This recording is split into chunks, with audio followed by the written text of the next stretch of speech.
C there is a big difference between body building and maintaining normal fitness. ಮಂದಿಗೆ gym ಹೋಗ್ರಿ workout ಮಾಡಿರಿ ಅಂದರೆ body building ಮಾಡಿರಿ ಅಂದವ್ರಿಗತ್ಲೆ ಕೇಳಿಸ್ಕೊಂಡ್ಬಿಡ್ತಾರೆ. ನೋಡಿರಿ, body building is a sport. ಅದಕ್ಕಾಗಿ ನೆಕ್ಸ್ಟ್ ಲೆವೆಲ್ ಡೆಡಿಕೇಶನು, ರೊಕ್ಕ, ಟೈಮು ಎಲ್ಲ ಬೇಕಾಗ್ತೈತಿ. ಆದರೆ ಫಿಟ್ನೆಸ್ ಮೇಂಟೈನ್ ಮಾಡೋದು ಎಲ್ಲರಿಗೂ ಮ್ಯಾಂಡೇಟರಿ. ಈಗ ನಿಮ್ಮ ಕಂಡೀಷನ್ ಸರಿ ಇಲ್ಲ, ಭಾಳ ದಪ್ಪದಿರಿ ಅಂತ ಹೇಳಿದ್ರೆ ನಿಮ್ಗೆ ಇನ್ನೊಂದು ಸ್ವಲ್ಪ ದಿವಸದಾಗ, ಸ್ವಲ್ಪ ವೀಕ್ಸ್ದಾಗ ಏನಾದರೂ ಒಂದು ಮೆಡಿಕಲ್ ಕಂಡೀಷನ್ ಬರಬಹುದು.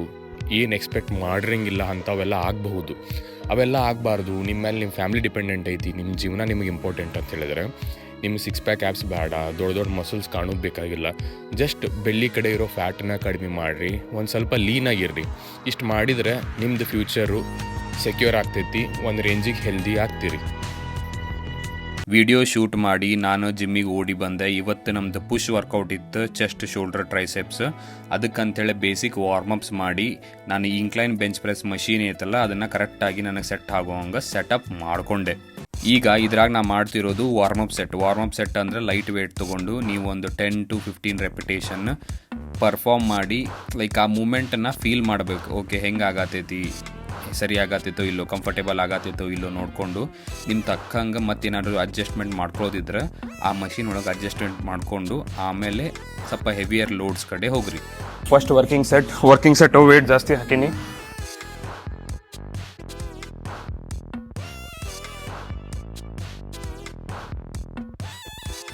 ವಾರ್ಮಪ್ ಪ್ರಾಪರ್ ಆಗಿಂದ ಏನು ವೇಟ್ಸ್ ಹಾಕಿ ಈಗ ಸ್ಟಾರ್ಟ್ ಮಾಡಂತೀನಲ್ಲ, ಇದು ವರ್ಕಿಂಗ್ ಸೆಟ್ ಅಂತ ಹೇಳ್ತಾರೆ. ಹಿಂಗೆ ನೀವು 3 ಸೆಟ್ಸ್ ಮಾಡಬೇಕು, 10 to 12 ರೆಪಿಟೇಷನ್, ಫೇಲ್ಯೂರ್ ಅಂತೆಲ್ಲ ಇಟ್ಕೊಂಡು. ಆಮೇಲೆ ಆದಷ್ಟು ಸ್ವಲ್ಪ ಕಂಟ್ರೋಲ್ಡ್ ವೇನಾಗ ಮಾಡೋಕ್ಕೆ ಟ್ರೈ ಮಾಡಿರಿ. ವೇಟ್ ಜಾಸ್ತಿ ಆದ್ರೆ ಯೂಶ್ವಲಿ ಹಂಗೆ ಕಂಟ್ರೋಲ್ಡ್ ವೇನಾಗ ಮಾಡೋಕ್ಕೆ ಭಾಳ ಡಿಫಿಕಲ್ಟ್ ಆಗ್ತೈತಿ. ಬಟ್ ನಿಮಗೆ ಚಾಲೆಂಜಿಂಗ್ ಅನಿಸಿರೋ ವೇಟ್ಸನ್ನೇ ತೊಗೊಂಡು ನೀವು ಪರ್ಫಾರ್ಮ್ ಮಾಡಿರಿ. ಇದ್ರಾಗ ನಾನು 3 ಸೆಟ್ ಅಷ್ಟೇ ಮಾಡಿದ್ದೆ, 10 to 12 ರೆಪಿಟೇಷನ್ನು. ಲಾಸ್ಟಿಗೆ ಒಂದು ಸ್ವಲ್ಪ ಜಾಸ್ತಿ ಎಫರ್ಟ್ಸ್ ಹಾಕಬೇಕಾಗ್ತೈತಿ. ಎದಕ್ಕಂದ್ರೆ ಮಸಲ್ಸ್ ಎಲ್ಲ ಫಟ್ಟಿಗೆ ಆಗಿಬಿಡ್ತಾವಲ್ಲ, ಸೊ ಎಫರ್ಟ್ಸ್ ಹಾಕಿ ಸ್ವಲ್ಪ ಪುಷ್ ಜಾಸ್ತಿ ಮಾಡಬೇಕಾಗ್ತೈತಿ.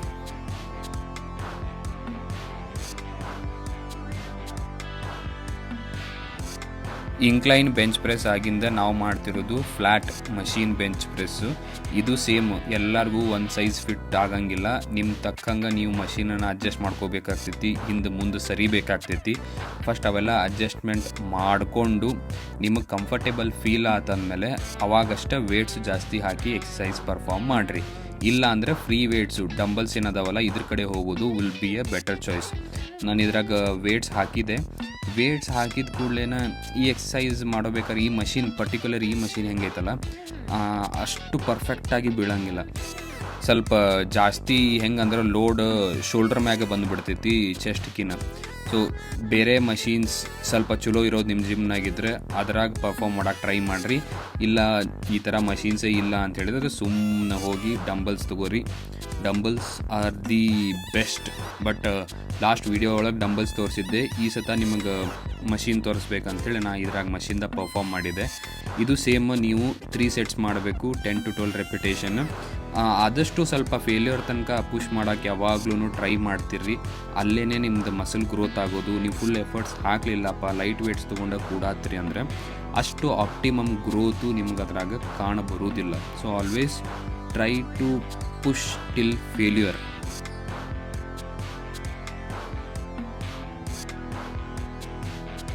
ನಾನು ಯೂಶ್ವಲಿ ಡಿಕ್ಲೈನ್ ಬೆಂಚ್ ಪ್ರೆಸ್ ಮಾಡೋಂಗಿಲ್ಲ ಆ್ಯಂಡ್ ಮಷೀನಾಗಂತೂ ಮಾಡೋದೇ ಇಲ್ಲ. ಎದಕ್ಕಂತ ಹೇಳಿದ್ರೆ ಈ ಪರ್ಟಿಕ್ಯುಲರ್ ಮಷೀನ್ ನನಗೆ ಭಾಳ ಅನ್ಕಂಫರ್ಟೇಬಲ್ ಫೀಲ್ ಆಗ್ತೈತಿ. ಲೈಕ್ ತೆಳಗೆ ಹೋದಾಗ ನಿಮ್ಮದು ಚೆಸ್ಟು ಸ್ಟ್ರೆಚ್ ಆಗಬೇಕು, ಬಟ್ ಇದ್ರಾಗ ಹಂಗೆ ಸ್ಟ್ರೆಚ್ ಫೀಲ್ ಆಗಂಗೇ ಇಲ್ಲ.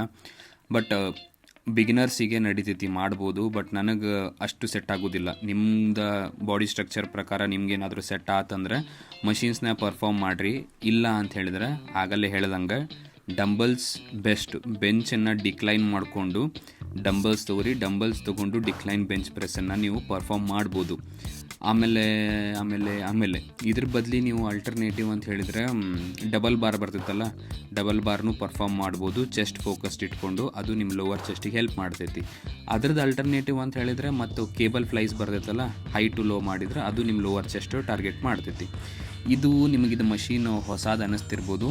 ಇದು ನಮ್ಮ ಜಿಮ್ದಾಗೂ ಹೊಸದ ತಂದಾರ. ಭಾಳ ಅಂದ್ರೆ ಒಂದೂವರೆ ತಿಂಗಳು ಆತಿರ್ಬೇಕು, 2 ತಿಂಗಳು ಆತಿರ್ಬೇಕು. ಪೆಕ್ ಡೆಕ್ ಫ್ಲೈ ಏನು ಮಷೀನ್ ನಿಮಗೆ ಲಾಸ್ಟ್ ಟೈಮ್ ತೋರಿಸಿದ್ದೆಲ್ಲ ಚೆಸ್ಟ್ ಫ್ಲೈ ಮಾಡೋಕೆ, ಸೇಮ್ ಇದು ಚೆಸ್ಟ್ ಫ್ಲೈ ಮಾಡೋಕ್ಕನ, ಆದ್ರೆ ಬಾಜು ಏನದಲ್ಲ ವೇಟ್ಸ್ ಹಾಕಿ ಮಾಡೋದು. ಇದು ಒಂದು ಸ್ವಲ್ಪ ಜಾಸ್ತಿ ನಮ್ಮದು ಏನಂತಾರೆ ಅದಕ್ಕೆ ಅಪ್ಪರ್ ಚೆಸ್ಟನ್ನು ಟಾರ್ಗೆಟ್ ಮಾಡ್ತೈತಿ. ಸೊ ಟ್ರೈ ಮಾಡಿರಿ. ನಿಮ್ಮ ಜಿಮ್ನಾಗ ಅಕಸ್ಮಾತ್ ಇದಿತ್ತು, ಇದಿರಲಿಲ್ಲ ಅಂತ ಹೇಳಿದರೆ ನೀವು ನಾರ್ಮಲಾಗಿ ಪೆಕ್ ಡೆಕ್ ಫ್ಲೈ ಏನೈತಲ್ಲ ಅದನ್ನೇ ಮಾಡ್ಬೋದು. ಇಲ್ಲ ಅಂತ ಹೇಳಿದರೆ ಡಂಬಲ್ಸ್ ತೊಗೊಂಡು ಬೆಂಚನ್ನು ಇನ್ಕ್ಲೈನ್ ಮಾಡಿಕೊಂಡು ಸೇಮ್ ಮೂಮೆಂಟನ್ನೇ ನೀವು ಪರ್ಫಾರ್ಮ್ ಮಾಡ್ಬೋದು. ಅದು ಸೇಮ್ನ ಫೀಲ್ ಆಗ್ತೈತಿ. ಬಟ್ ಓಕೆ, ಅದು ಬೇಡ, ಇನ್ನೊಂದು ಅಲ್ಟರ್ನೇಟಿವ್ ಅಂತ ಹೇಳಿದರೆ ಕೇಬಲ್ ತೊಗೋರಿ, 2 ಸೈಡ್ ಕೇಬಲ್ ಹಾಕಿ ಅದಕ್ಕೆ ಡಿ ಹ್ಯಾಂಡಲ್ ಬರೋದಲ್ಲ ಅದನ್ನು ಹಾಕಿ, ಆಮೇಲೆ ಬೆಂಚನ್ನು ಇನ್ಕ್ಲೈನ್ ಮಾಡ್ಕೊಂಡು ಅದರ ಸಮೀಪ ಇಟ್ಕೊಂಡು ಸೇಮ್ ಎಕ್ಸಸೈಸಸನ್ನು ನೀವು ಪರ್ಫಾರ್ಮ್ ಮಾಡ್ಬೋದು. ವರ್ಕೌಟ್ ನಡಕ್ಕೆ ಒಂದು ಸ್ವಲ್ಪ ನೀರು ಸಿಪ್ ಮಾಡ್ಕೊತಿರ್ರಿ. ಯಾರೋ ಹೇಳ್ಯಾರ ವರ್ಕೌಟ್ ಮಾಡೋಬೇಕಾದ್ರೆ ನೀರು ಕುಡಿಬಾರ್ದು ಅಂಥೇಳಿ ಡಿಹೈಡ್ರೇಟ್ ಆಗಿ ಕೂಡಕ್ಕೆ ಹೋಗ್ಬೇಡ್ರಿ. ಒಂದು ಸ್ವಲ್ಪ ಕುಡ್ಕೊತಿರ್ರಿ, ಅದು ಬೆಟರ್ ಫೀಲ್ ಆಗ್ತೈತಿ. ಚೆಸ್ಟಿಂದು ಒಂದು 4 ವೇರಿಯೇಷನ್ ಮುಗಿಸಿ ನಾವು ಈಗ ಶೋಲ್ಡರ್ ಪ್ರೆಸ್ ಕಡೆ ಬರತ್ತೀವಿ. ಈಗ ನಾ ಶೋಲ್ಡರ್ ಟ್ರೈನ್ ಮಾಡ್ತೀನಿ. ಇದೇನು ಮಾಡತ್ತೀನಲ್ಲ ಇದಕ್ಕೆ ಓವರ್ ಹೆಡ್ ಶೋಲ್ಡರ್ ಪ್ರೆಸ್ ಅಂತ ಹೇಳ್ತಾರೆ. ಇದನ್ನು ನೀವು ಡಂಬಲ್ಸ್ ಇಟ್ಕೊಂಡು ಮಾಡ್ಬೋದು, ಇಲ್ಲ ನಾ ಲಾಸ್ಟ್ ವೀಡಿಯೋದಾಗ ಹೆಂಗೆ ಮಷೀನ್ನಾಗ ಮಾಡಿದ್ದೆಲ್ಲ ಅದನ್ನು ಮಾಡ್ಬೋದು. ಬಟ್ ಎರಡರದಾಗ ಬೆಟರ್ ಯಾವುದು ಫೀಲ್ ಆಗ್ತೈತಿ ಅಂದ್ರೆ ನನಗೆ ಪರ್ಸ್ನಲಿ ಡಂಬಲ್ಸ್ ಒಳಗೆ ಬೆಟರ್ ರೇಂಜ್ ಆಫ್ ಮೋಷನ್ ಬರ್ತೈತಿ. ಸೊ ನಾ ಈ ಎಕ್ಸಸೈಸು ಡಂಬಲ್ಸಿಂದ ಮಾಡೋದು ಜಾಸ್ತಿ ಪ್ರಿಫರ್ ಮಾಡ್ತೀನಿ. ಇದಕ್ಕಂದ್ರೆ ಮಷೀನ್ ಹೆಂಗೆ ಆಗ್ತೈತೆ ಅಂತ ಹೇಳಿದ್ರೆ ಅದ್ರದ್ದು ಫಿಕ್ಸ್ಡ್ ಮೂಮೆಂಟ್ ಇರ್ತೈತಿ, ರೇಂಜ್ ಆಫ್ ಮೋಷನ್ ಫಿಕ್ಸ್ಡ್ ಇರ್ತೈತಿ. ನೀವು ಮಷೀನಿಗೆ ತಕ್ಕ ಹಂಗೆ ಸೆಟ್ ಆಗಬೇಕಾಕೈತಿ. ಅದ್ರ ಕೇಸ್ನಾಗ ಇದ್ರಾಗ ನಿಮಗೆ ಹೆಂಗೆ ಬೇಕು ಹಂಗೆ ಡಂಬಲ್ ಸೆಟ್ ಆಗ್ತೈತಿ. ಸೊ ಯಾವ್ದು ಇಷ್ಟ ಅದನ್ನು ಮಾಡಿರಿ. ಅದಾಗಿಂದ ಇಲ್ಲಿ ನೋಡ್ಬೋದು ನೀವು, ನಾ ಲ್ಯಾಟರಲ್ ರೈಸಸ್ ಅಂತೇಳಿ ಸಣ್ಣ ಡಂಬಲ್ಸ್ ತೊಗೊಂಡೇನು 5 kg. ಇದು just to get the feel ಹೆಂಗೆ ಆಗ್ತೈತಿ, ಹೆಂಗೆ ಮಸಲ್ ಫೀಲ್ ಆಗ್ತೈತಿ ವೇಟ್ಸ್ ತೊಗೊಂಡು ಮಾಡೋಬೇಕಾರ ಅಂಥೇಳಿ. ಇದಾಗಿಂದ ನಾನು ನೆಕ್ಸ್ಟ್ ಇದಕ್ಕಿಂತ ಹೈಯರ್ ವೇಟ್ಸ್ ಹೋಗ್ತೀನಿ. ಈಗಿರೋದು 5 kg ಡಂಬಲ್ಸ್. ನಂಗೆ ಅಷ್ಟು ಚಾಲೆಂಜಿಂಗ್ ಫೀಲ್ ಆಗತ್ತಿದ್ದಿಲ್ಲ. ಆ್ಯಂಡ್ ಫಾರ್ಮು ಒಂದು ಸ್ವಲ್ಪ ಸರಿ ಬರಲಿ, ವೀಡಿಯೋದಾಗ ಗದ್ದಲ ಆಗಬಾರ್ದು ಅಂತೇಳಿ ಲೈಟ್ ವೇಟ್ಸ್ ತೊಗೊಂಡೆ. ಈಗ 10 kg ಡಂಬಲ್ಸ್ ತೊಗೋತೀನಿ 2 ಕಡೆ. ಬಟ್ ಇಲ್ಲೇ ಸ್ವಲ್ಪ ಮೊಮೆಂಟಮ್ ಆ್ಯಡ್ ಆಗ್ತೈತಿ, ಅದಕ್ಕಂದ್ರೆ ವೇಟ್ ಜಾಸ್ತಿ ಐತಿ. ಭಾಳ ಮಂದಿ ಏನು ಮಾಡ್ತಾರೆ ಅಂತ ಹೇಳಿದ್ರೆ ಲ್ಯಾಟ್ರಲ್ ರೈಸಸ್ ಅಂದ್ಕೊಳ್ಳಿ ಅದರ ವೇಟ್ ಜಾಸ್ತಿ ಮಾಡಬಾರ್ದು, ಲೈಟ್ ವೇಟ್ಸೇ ತೊಗೊಂಡು ಮಾಡಬೇಕು ಅಂಥೇಳಿ ಕೈಂಡ್ ಆಫ್ ಇಗ್ನೋರ್ ಮಾಡಿ ಭಾಳ ಲೈಟ್ ವೇಟ್ಸ್ ತೊಗೊಂಡು ಮಾಡೋಕೆ ನೋಡ್ತಾರೆ, ವಿಚ್ ಈಸ್ ನಾಟ್ ರೈಟ್. ಯಾವುದಾದ್ರೂ ಮಸಲ್ ಆಗಲಿ ಅದಕ್ಕೆ ನೀವು ಪ್ರಾಪರ್ ಸ್ಟಿಮ್ಯುಲಸ್ ಕೊಟ್ಟು ಟ್ರೈನ್ ಮಾಡಿದಾಗ ಮಾತ್ರ ಅದು ಗೋಲ್ ರೀಚ್ ಆಗೋದು. ನೋಡ್ಬೋದು ನೀವು, ನಂಗೆ ಟಯರ್ಡ್ ಆದ್ಕೊಳ್ಳಿ ಒಂದು ಸ್ವಲ್ಪ ನಾ ರೆಸ್ಟ್ ತೊಗೋತೀನಿ ನಡಕ್ಕೆ ಮತ್ತು ಅದನ್ನು ಪರ್ಫಾರ್ಮ್ ಮಾಡ್ತೀನಿ. Because I wanted to push it till failure. ಈಗ ರಿಯರ್ ಡೆಲ್ಟನ್ನು ಟ್ರೈನ್ ಮಾಡೋಕ್ಕೆ ಲಾಸ್ಟ್ ವೀಡಿಯೋದಾಗ ಏನಿತ್ತಲ್ಲ ಅವಾಗ ನಾನು ಫೇಸ್ ಪುಲ್ ಮಾಡಿದ್ದೆ, ಕೇಬಲ್ ಫೇಸ್ ಪುಲ್. ಇವತ್ತು ಇದಕ್ಕೆ ರಿವರ್ಸ್ ಫ್ಲೈ ಅಂತ ಹೇಳ್ತಾರೆ. ಇದೇನು ಜಸ್ಟ್ ಪೆಕ್ ಡೆಕ್ ಫ್ಲೈ ಮಾಡೋಕೆ ಮಷೀನ್ ಯೂಸ್ ಮಾಡ್ತಿರಲ್ಲ, ಅದನ್ನೇ ನೀವು ಪ್ರಾಪರಾಗಿ ಸೆಟಪ್ ಮಾಡಿಕೊಂಡು ಆ ಹ್ಯಾಂಡಲನ್ನು ಹಿಂದೆ ಹಾಕಿದರೆ ನೀವು ನಿಮ್ಮದು ರಿವರ್ಸ್ ಫ್ಲೈಯನ್ನು ಪರ್ಫಾರ್ಮ್ ಮಾಡ್ಬೋದು. ಇದೇನಾಯ್ತಲ್ಲ ನಿಮ್ಮದು ರಿಯರ್ ಡೆಲ್ಟಿಗೆ ಹಿಟ್ ಆಗ್ತೈತಿ. ರಿಯರ್ ಡೆಲ್ಟ್ ಅಂತ ನಿಮಗೆ ಏನು ತಿಳಿವಲ್ತು ಅಂತ ಹೇಳಿದರೆ ಶೋಲ್ಡ್ರನ್ನ 3 ಟೈಪ್ಸ್ ಡಿವೈಡ್ ಮಾಡ್ತಾರೆ ಆತ, ಆ್ಯಂಟೀರಿಯರು, ಲ್ಯಾಟ್ರಲ್ಲು, ಆಮೇಲೆ ರಿಯರ್ ಡೆಲ್ಟ್ ಅಂಥೇಳಿ. ಈಗ ನೀವು ಆ್ಯಂಟೀರಿಯರ್ ಹಿಟ್ ಮಾಡ್ತೀರಂದ್ರೆ ಯೂಶ್ವಲಿ ಶೋಲ್ಡರ್ ಪ್ರೆಸ್ ಮಾಡ್ತೀರಿ, ಲ್ಯಾಟ್ರಲ್ ಮಾಡೋಬೇಕಾದ್ರೆ ಲ್ಯಾಟ್ರಲ್ ರೈಸಸ್ ಮಾಡ್ತೀರಿ, ಆಮೇಲೆ ರಿಯರ್ ಹಿಟ್ ಮಾಡಬೇಕಂದಾಗ ಫೇಸ್ ಪುಲ್ ಆರ್ ರಿವರ್ಸ್ ಫ್ಲೈಯನ್ನು ಪರ್ಫಾರ್ಮ್ ಮಾಡ್ತಿರ್ತೀರಿ. ಸೊ ಇದನ್ನು ಗಮನ ಇಟ್ಟು ಈ ವರ್ಕೌಟನ್ನು ನೀವು ಟ್ರೈ ಮಾಡ್ಬೋದು. ಸೊ ಅದು 3 ವೇರಿಯೇಷನ್ ಶೋಲ್ಡ್ರದ್ದಾತು. ಅದಕ್ಕೂ ಮುಂಚೆ ಚೆಸ್ಟಿಂದ ಮುಗಿದಿತ್ತು. ಈಗ ನಾವು ಟ್ರೈಸೆಪ್ಸ್ ಕಡೆ ಬರ್ತೀವಿ. ಟ್ರೈಸೆಪ್ಸ್ ಆಗಿ ಇದೇನು ಮಾಡಂತೀವಲ್ಲ ಇದು ಕೈಂಡ್ ಆಫ್ ಸ್ಕಲ್ ಕ್ರಷರ್ನ ಆರ್ ಬೆಂಚ್ ಇನ್ಕ್ಲೈನ್ ಐತಿ. ನಂಗೆ ಪರ್ಸ್ನಲಿ ಎರಡೂ ನಡೀತೈತಿ. ಫ್ಲ್ಯಾಟ್ ಸ್ಕಲ್ ಕ್ರಷರ್ ಇದ್ರೂ ನಡೀತೈತಿ, ಇನ್ಕ್ಲೈನ್ ಇದ್ದು ಮಾಡ್ಕೊಂಡ್ರು ನಡೀತೈತಿ. ಸೊ ಇನ್ಕ್ಲೈನ್ ಸ್ಕಲ್ ಕ್ರಷರ್ ಒಳಗೆ ಏನಿಲ್ಲ, ಅದೇ ಸ್ಕಲ್ ಕ್ರಷರ್ದು ವೈಜಿ ಬಾರ್ ಇರ್ತೈತಲ್ಲ ಅದನ್ನು ತೊಗೊಂಡು ಸ್ವಲ್ಪ ಬೆಂಚನ್ನು ಇನ್ಕ್ಲಿನೇಷನ್ ಮಾಡಿಕೊಂಡು ನೀವು ಫೇಲ್ಯೂರ್ ತನಕ ಪುಷ್ ಮಾಡಬೇಕು. ಇದನ್ನು ನಾವು 3 ಸೆಟ್ಸ್ ಆರ್ 4 ಸೆಟ್ಸ್ ಪರ್ಫಾರ್ಮ್ ಮಾಡ್ಬೋದು. ನಿಮ್ದು ಟೈಮ್ ಎಷ್ಟು ಇರ್ತೈತೆ ನೋಡಿರಿ, ಟೈಮ್ ಇಟ್ಕೊಂಡು ಅದ್ರ ತಕ್ಕಂಗೆ ಫೇಲ್ಯೂರ್ ತನಕ ಪುಷ್ ಮಾಡೋಕ್ಕೆ ಟ್ರೈ ಮಾಡಿರಿ.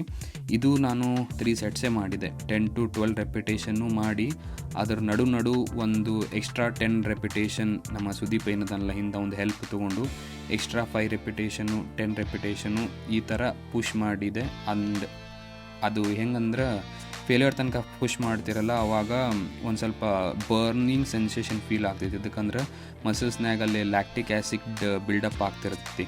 ಸೊ ಹಂಗಂತೇಳಿ ಬಿಟ್ಬಿಡಕ್ಕೆ ಹೋಗ್ಬೇಡ್ರಿ. ಯಾರಾದರೂ ನಿಮ್ಗೆ ಹಿಂದೆ ಟಚ್ ಕೊಡೋರಿದ್ರು, ಪಾರ್ಟ್ನರ್ ಸಪೋರ್ಟ್ ಕೊಡೋರಿದ್ರು ಅಂತ ಹೇಳಿದ್ರೆ ಇನ್ನೂ ಒಂದು ಸ್ವಲ್ಪ ಜಾಸ್ತಿ ಪುಷ್ ಮಾಡೋಕೆ ನಿಮ್ಮ ಎಫರ್ಟ್ಸ್ ಹಾಕ್ಕೊಂತಿರ್ರಿ, ಇನ್ನೂ ಬೆಟರ್ ರಿಸಲ್ಟ್ ನಿಮಗೆ ಕಾಣ್ತೈತಿ. ಆಗಲ್ಲೇ ಮಾಡಿದ್ದೂ ಓವರ್ ಹೆಡ್ ಎಕ್ಸ್ಟೆನ್ಷನ್ನ, ಬಟ್ ಇದು ಒಂದು ಡಿಫ್ರೆಂಟ್ ವೇರಿಯೇಷನ್ ಓವರ್ ಹೆಡ್ ಎಕ್ಸ್ಟೆನ್ಷನಿಂದ ಕೇಬಲ್ ಜೊತೆಗೆ ಮಾಡೋದು.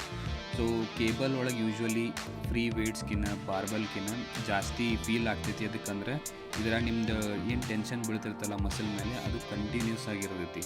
ಸೊ ನಿಮಗೆ ಓವರ್ ಆಲ್ ಬೆಟರ್ ಫೀಲ್ ಬರಬೇಕು, ವರ್ಕೌಟಿನ ಮಜಾ ಬರಬೇಕಂದ್ರೆ you can go towards cable and ಸರಿಯಾಗಿ ಪರ್ಫಾರ್ಮ್ ಮಾಡಿರಿ. ಇದನ್ನು ನಾವು 3 ಸೆಟ್ಸೇ ಮಾಡಿದೆ ಆ್ಯಂಡ್ 10 to 12 ರೆಪಿಟೇಷನ್ ಇಟ್ಕೊಂಡು ಸ್ವಲ್ಪ ಪುಷು ಮಾಡಿದೆ. ಇದು ರೋಪ್ ಪುಷ್ ಡೌನು, ಇದ್ರ ಬದಲಿ ನೀವು ರಾಡ್ ಹಾಕಿ ಅದು ಪುಷ್ ಡೌನು ಮಾಡ್ಬೋದು. ರೋಪ್ನಾಗ ಏನಾಗ್ತೈತೆ ಅಂದ್ರೆ ಒಂದು ಸ್ವಲ್ಪ ಜಾಸ್ತಿ ನಿಮಗೆ ಟ್ರೈಸೆಪ್ಸ್ ಫೀಲ್ ಆಗ್ತೈತಿ, ಬಟ್ ವೀಕ್ನಾಗ ಒಂದು ಸತ ರೋಪ್ನಾಗ ಮಾಡಿರಿ, ಇನ್ನೊಂದು ಸತ ಬೇಕಿದ್ರೆ ನೀವು ರಾಡ್ನಾಗ ಪರ್ಫಾರ್ಮ್ ಮಾಡ್ಬೋದು. ಲೈಕ್ ನಾನು ಫಟ್ಟಿಗೆ ಆದಾಗ ಒಂದು ಸ್ವಲ್ಪ ಬ್ರೇಕ್ ತೊಗೊಂಡು ಇನ್ನೊಂದು ಸ್ವಲ್ಪ ಅಂತ ಪುಷ್ ಮಾಡತ್ತಿದ್ದೆ. ಇದ್ರಾಗೆ ಏನಾಗ್ತೈತೆ ಅಂದರೆ ಹೊಡಿಯೋಬೇಕಾದ್ರೆ ಹೆಂಗೆ ಆಗಲೇ ಅಂದೆಲ್ಲ ಲೈಕ್ ಲ್ಯಾಕ್ಟಿಕ್ ಆ್ಯಸಿಡ್ ಬಿಲ್ಡಪ್ ಆಗ್ತೈತಿ, ಉರಿಯೋ ಥರ ಫೀಲಿಂಗ್ ಆಗ್ತೈತೆ ಅಂತೇಳಿ. ಸೊ ಆ ಟೈಮ್ನಾಗ ಒಂದು ಸ್ವಲ್ಪ ಬ್ರೇಕ್ ತೊಗೊಂಡು ನೆಕ್ಸ್ಟ್ ಇನ್ನೂ ಸ್ವಲ್ಪ ಫೇಲ್ಯೂರ್ ತನಕ ಪುಷ್ ಮಾಡೋದು ಬೆಟರ್. ವರ್ಷ ಚಂದಾಗಿ ವರ್ಷ ಅಂಟಿ ನೋಡ್ರಿ ನಿಮ್ಮ ಇರ್ಲಿತ್ತು ಅಂಟಿ ನಿಮ್ಮ ಮಗಳು ನೋಡ್ರಿ, ನಿಮ್ಮ ಮನ್ಯಾಗ ಸ್ವಚ್ಛ ಮಾಡ್ತಾಳೆ ಇಲ್ಲಿ ಗೊತ್ತಿಲ್ಲ, ಇಲ್ಲಿ ಜಿಮ್ನಾಗಂತೂ ಭಾಳ ಹೈಜೀನ್ ಮೇಂಟೈನ್ ಮಾಡ್ದಾಳೆ, ಸ್ಯಾನಿಟೈಸರ್ ಹೊಡೆದು ಹಿಡಿದು ಎಲ್ಲ.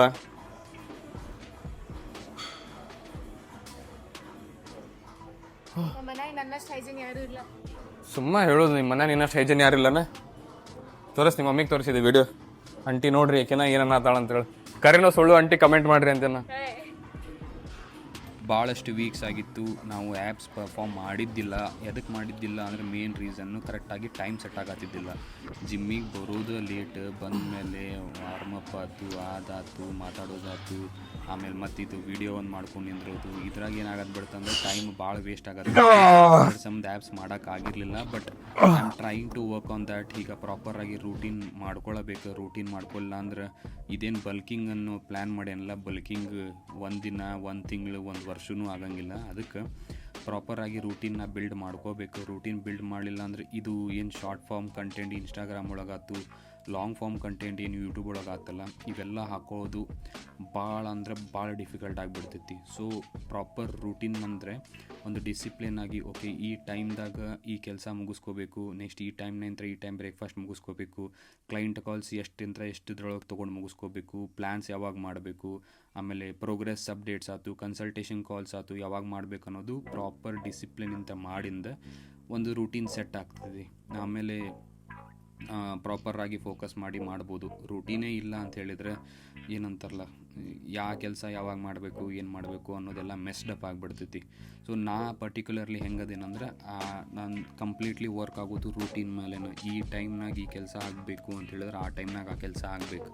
ಆ ಕೆಲಸ ಅವಾಗ ಆಗಲಿಲ್ಲ ಅಂತ ಹೇಳಿದರೆ ನಂಗೆ ನೆಕ್ಸ್ಟು ಬೇರೆ ಕೆಲಸ ಮಾಡೋಕ್ಕಾಯ್ತು ನಂಗೆ ಕಂಫರ್ಟೇಬಲ್ ಫೀಲ್ ಆಗೋದೇ ಇಲ್ಲ. ಲೈಕ್ ಭಾಳ ಮಂದಿ ಅನ್ಬೋದು, ಇಲ್ಲ ನೀ ಅಡ್ಜಸ್ಟ್ ಮಾಡ್ಕೋಬೇಕು, ಹಿಂಗೆ ಆಗ್ತಿರ್ತೈತಿ, ಅನ್ಪ್ರೆಡಿಕ್ಟೇಬಲ್ ಇರ್ತೈತಿ. ಬಟ್ ನಾ ಆ ಥರ ಇಲ್ಲ. ನಂಗೆ ಡಿಸಿಪ್ಲಿನ್ನಾಗಿ ಇದಾಗಬೇಕು ಅಂದರೆ ಈ ಟೈಮ್ನಾಗ ಇದಾಗಬೇಕು. ಇದಾಗಲಿಲ್ಲ ಅಂದ್ರೆ ನಾ ಕೈಂಡ್ ಆಫ್ ಏನಂತಾರ ಇರಿಟೇಟ್ ಆಗಿಬಿಡ್ತೀನಿ, ಇಲ್ಲಾಂದ್ರೆ ನಾನು ನೋಡ್ಕೊಳಕ್ಕೆ ಸ್ಟಾರ್ಟ್ ಮಾಡಿಬಿಡ್ತೀನಿ. ಸೊ ಇದು ಕೈಂಡ್ ಆಫ್ ನಾನು ನಡ್ಕೊಂಬಂದಿರೋದು ಇನ್ನೂ ಮಟನು. ನಂಗೆ ಡಿಸಿಪ್ಲಿನ್ ಟಾಪ್ ಒಳಗಿರಬೇಕು. Okay, done with push. Day 1 video ಒಳಗೆ ನೋಡಿರ್ಬೋದು ನೀವು, ಚೆಸ್ಟ್ ಶೋಲ್ಡರ್ ಟ್ರೈಸೆಪ್ಸ್ನ ಮಾಡಿದ್ದೆ. ಬಟ್ ಅಲ್ಲೇ ಮಾಡಿರೋ ವೇರಿಯೇಷನ್ಸ್ ಬೇರೆ ಇದ್ದು, ಇವತ್ತು ಮಾಡಿರೋ ವೇರಿಯೇಷನ್ ಸ್ವಲ್ಪ ಬೇರೆ ಇದ್ದು.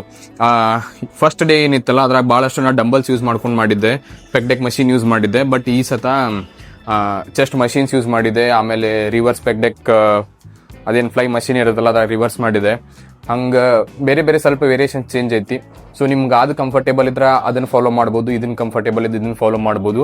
ಇಲ್ಲ ನಿಮಗೆ ಬಾರ್ಬಲ್ ಕಂಫರ್ಟೇಬಲ್ ಇತ್ತಂದ್ರೆ ಬಾರ್ಬಲ್ ಮಾಡಿರಿ, ಬಟ್ ಒಂದಕ್ಕೆ ಸ್ಟಿಕ್ ಆನ್ ಆಗ್ರಿ, ಅದ್ರಾಗ ವೇಟ್ ಎಬ್ಬಿಸ್ಕೊಂಡು ಪ್ರೋಗ್ರೆಸ್ ಮಾಡ್ಕೊಂಡು ಬರ್ರಿ. ಇದ್ರ ಜೊತೆಗೆ ನಿಮ್ದು ಡಯಟು ಚಲೋ ಇತ್ತು, ಸ್ಟೆಪ್ ಕೌಂಟ್ಸು ಚಲೋ ಇತ್ತು ಅಂದ್ರೆ ರಿಸಲ್ಟ್ ಓವರ್ ಆಲ್ ನಿಮ್ಗೆ ಚಲೋ ಸಿಗ್ತೈತಿ.